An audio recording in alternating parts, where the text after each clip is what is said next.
자식은 빚이다. 스님의 이 한마디가 오늘 제 마음을 흔들었습니다. 평생 자식을 위해 살아온 한 어머니가 있었습니다. 새벽마다 일어나 도시락을 싸고 하루 3가지 일을 하며 학원비를 벌고 자신의 끼니를 걸으면서까지 아이들을 뒷바라지했습니다. 그런데 25년의 헌신 끝에 돌아온 것은 엄마, 제발 간섭 좀 그만해요. 내 인생은 내가 알아서 할게요.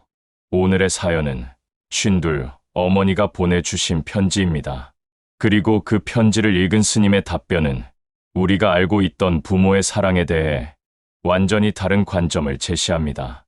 어머니, 자식은 빚입니다. 전생에 진 빚을 받으러 온 존재입니다. 그런데 어머니는 그 빚을 다 갚고도 사랑이라는 이름으로 새로운 족쇄를 만들고 계십니다. 이것은 단순한 상담이 아닙니다. 부모와 자식, 그 오래된 인연에 대한 불교 2500년 지혜의 통찰입니다. 안녕하세요, 스님. 저는 올해 52, 두 아이의 엄마입니다. 이 편지를 쓰면서도 손이 떨립니다. 제가 이런 말을 하는 게 맞나 싶어서요.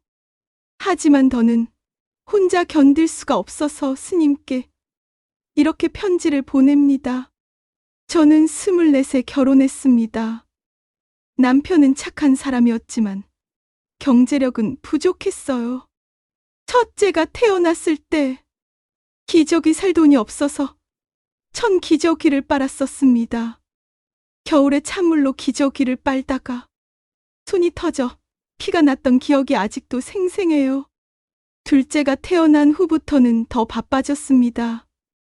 새벽 4시에 일어나 김밥을 만들어 팔고, 낮에는 식당에서 일하고, 저녁에는 대형마트에서 시식 아르바이트를 했습니다. 큰애가 중학교 때 도시락을 버린 걸 알게 된 날, 처음으로 아이 앞에서 울었습니다. 그래도 공부만큼은 뒷바라지했습니다. 한 달에 200만 원이 넘는 학원비를 대느라 저는 점심을 김밥 한 줄로 때웠습니다. 그런데 언제부터인가 아이들이 달라지기 시작했습니다. 큰애는 취직하고 나서 연락이 뜸해졌고, 작은애는 제가 뭐라 하면 짜증을 냅니다. 지난달 큰애 생일에 반찬을 12가지나 만들어 찾아갔는데, 엄마, 정말 이제 그만 좀 해요. 저 어린애 아니에요. 그 말에 가슴이 무너졌습니다. 스님, 제가 뭘 그렇게 잘못했나요? 저는 제 인생을 다 바쳤는데 왜 이렇게 되돌아오는 게 없을까요? 어머니, 참 오래 참으셨네요. 그 마음이 얼마나 아프셨을지 제가 다 느껴집니다. 그런데 어머니, 제가 먼저 수타니 파타의 한 구절을 들려드리고 싶습니다. 마음에 들든 들지 않든 사람들은 집착 때문에 고통받는다. 아들을 잃고 슬퍼하는 것도, 아들이 있어도 근심하는 것도 모두 집착에서 비롯된 고통이다. 어머니, 이 구절이 가슴에 와닿으시나요? 부처님은 2500년 전에 이미 부모의 고통을 꿰뚫어 보셨습니다. 법구경 제5장 어리석음의 장에 이런 구절이 있습니다. 자식과 재산에 대한 걱정으로 어리석은 자는 고뇌한다. 자기 자신도 자기 것이 아닌데 하물며 자식과 재산이 어찌 자기 것이겠는가. 어머니, 우리는 자식을 내 것이라고 생각합니다. 내가 낳았으니 내 것이고, 내가 키웠으니 내 것이고, 내 피를 나눴으니 내 것이라고요. 하지만 증이라 함경에서 부처님은 이렇게 말씀하셨습니다. 일체의 것은 내 것이 아니다. 몸도 내 것이 아니요, 마음도 내 것이 아니다. 하물며 밖의 것이 어찌 내 것이겠는가. 어머니, 불교의 핵심 교리 중 하나가 무아입니다. 나라는 것도 실체가 없는데 내 것이 어떻게 존재하겠습니까?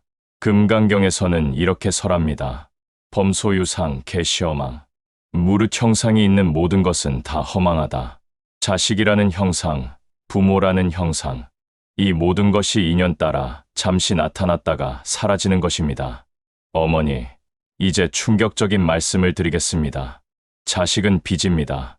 대방편불보은경에서 방편불보운경다 방비엔 퍼바어 엔징에서 부처님은 부모와 자식의 인연을 네 가지로 설명하셨습니다.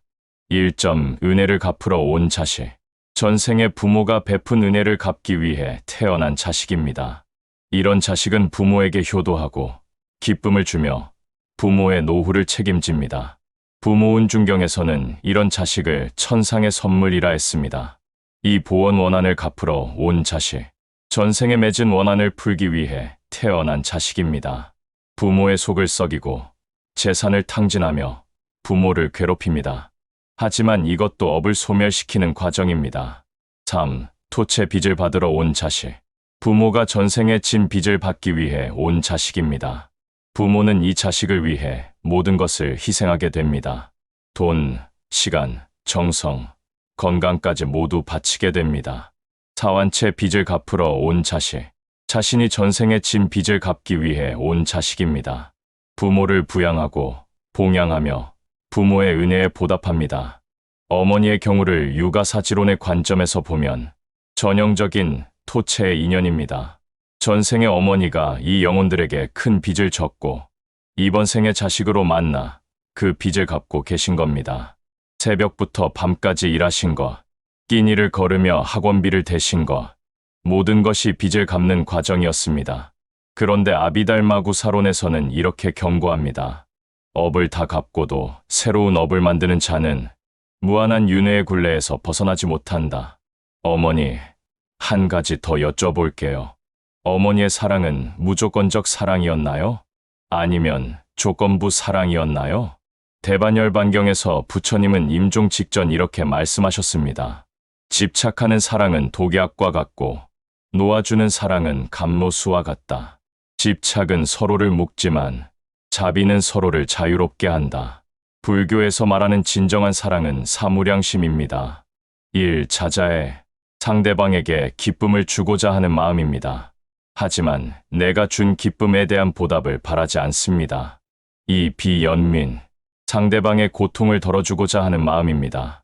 하지만 내가 덜어준 고통에 대한 감사를 요구하지 않습니다. 3. 희함께 기뻐함, 상대방의 행복을 진심으로 기뻐하는 마음입니다. 설령 그 행복이 나와 무관하더라도 기뻐합니다. 4. 평정심, 차별 없이 평등하게 대하는 마음입니다. 내 자식이라고 특별히 더 집착하지 않습니다. 어머니의 사랑은 이 중 어디에 해당하시나요? 샵샵샵 화엄경의 깨달음. 화엄경 보현행 원품에 이런 구절이 있습니다. 일체 중생을 내 몸처럼 여기되 내 몸에도 집착하지 않는 것. 이것이 진정한 보살의 사랑이다. 자식을 사랑하되 소유하지 않고 보살피되 구속하지 않으며 함께하되 집착하지 않는 것. 이것이 부처님이 가르치신 사랑의 도입니다. 스님, 그럼 저보고 어떻게 하라는 건가요? 엄마가 자식을 신경 쓰지 말라는 건가요? 그게 가능한가요? 어머니, 중화암경에 이런 비유가 있습니다. 어떤 사람이 강을 건너려 뗏목을 만들었다. 강을 건넌 후에도 그 뗏목을 버리지 못하고 머리에 이고 다닌다면 그것이 지혜로운 일인가? 부처님은 이렇게 가르치셨습니다. 뗏목은 강을 건너기 위한 것이지 짊어지고 다니라고 있는 것이 아니다. 어머니, 자식을 키우는 것은 뗏목과 같습니다. 자식이 성장하는 동안 필요한 것이지 평생 짊어지고 다니라고 있는 것이 아닙니다. 유마경에서 유마거사는 이렇게 말합니다. 중생이 병들었으므로 나도 병들었고 중생이 나으면 나도 낫는다. 이것이 진정한 자비입니다. 함께 아파하되 그 아픔에 매몰되지 않고 함께 기뻐하되 그 기쁨에 집착하지 않는 것. 어머니가 자식의 아픔을 함께 느끼는 것은 자비입니다. 하지만 그 아픔에 빠져 자신을 잃는 것은 집착입니다. 능가경에서는 이렇게 설합니다. 마음이 만물을 만들고 만물이 마음을 만든다. 집착하는 마음이 고통을 만들고 놓아주는 마음이 자유를 만든다. 어머니의 고통은 자식이 만든 것이 아닙니다. 자식에 대한 어머니의 집착이 만든 것입니다. 어머니, 이제 구체적인 수행법을 알려드리겠습니다. 대념 처경마 사티파타나경에서 부처님은 마음을 다스리는 4가지 방법을 가르치셨습니다. 하나, 신념처 몸에 대한 관찰. 자식을 걱정하는 마음이 일어날 때 먼저 자신의 몸을 관찰하세요. 아, 내 가슴이 조여온다. 숨이 가빠진다. 이렇게 알아차리기만 해도 마음이 가라앉습니다. 둘, 수념처 느낌에 대한 관찰. 지금 내가 불안을 느끼고 있구나. 지금 내가 서운함을 느끼고 있구나. 느낌을 있는 그대로 관찰하되 판단하지 마세요. 셋, 심념처 마음에 대한 관찰. 내 마음이 자식에게 가 있구나. 내 마음이 과거를 후회하고 있구나. 마음의 움직임을 지켜보세요. 네, 법념처 법에 대한 관찰. 이 모든 것이 무상하구나. 이 모든 것이 인연의 법칙이구나. 진리의 관점에서 상황을 바라보세요. 자식 걱정이 밀려올 때 안반수의경의 호흡법을 실천해보세요. 1. 숨을 들이쉬며 들이쉰다. 나는 알아차린다. 2. 숨을 내쉬며 내쉰다. 나는 놓아준다. 3. 다시 들이쉬며 자식의 행복을 빈다. 4. 다시 내쉬며 자식을 자유롭게 한다. 이것을 하루 10분씩만 해도 마음이 평화로워집니다. 매일 아침 자비경 메타 수타의 구절을 암송하세요. 모든 중생이 행복하기를, 모든 중생이 평화롭기를, 모든 중생이 자유롭기를, 내 자식도, 나 자신도 모두가 고통에서 벗어나기를. 어머니, 자바암경에서 부처님은 고통이 생겨나는 과정을 12연기로 설명하셨습니다. 무명, 행, 식, 명세, 유깁, 촉, 수회, 취, 유, 생, 노사. 어머니의 경우 무명, 자식은 내 것이라는 잘못된 생각. 자식에 대한 집착적. 취, 자식을 붙잡으려는 욕구. 노사, 그로 인한 고통과 괴로움. 이 고리를 끊는 방법은 무명을 제거하는 것입니다. 자식은 내 것이 아니다라는 깨달음이 시작입니다. 법화경의 화택유품에 이런 비유가 있습니다. 큰 부잣집에 불이 났는데 아이들이 놀이에 빠져나오지 않습니다. 아버지가 밖에 좋은 장난감이 있다고 해서 아이들을 구해냅니다. 어머니, 우리의 집착은 불타는 집과 같습니다. 자식을 붙잡으려 할수록 더 위험해집니다. 오히려 놓아주어야 서로가 살 수 있습니다. 대반열반경에서 부처님은 이렇게 말씀하셨습니다.